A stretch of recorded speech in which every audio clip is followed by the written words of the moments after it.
আর্টিকা গাড়ি।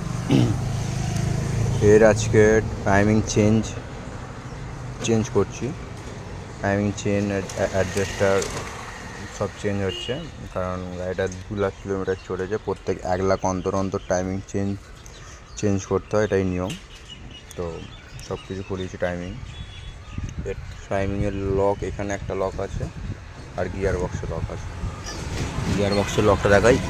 এই যে গিয়ার বক্সে এই যে এইটা হচ্ছে অ্যালাঙ্কি ঢোকানো আছে, এটা গিয়ার বক্সের লক। এর মালপত্র পায়েসে এসে গেছে।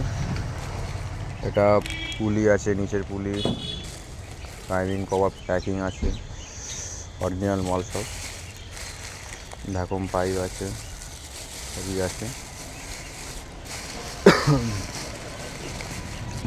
অরিজিনাল মাল সব এসে গেছে। সব কিছু খোলা আছে, এবার পরিষ্কার করে লাগানো হবে।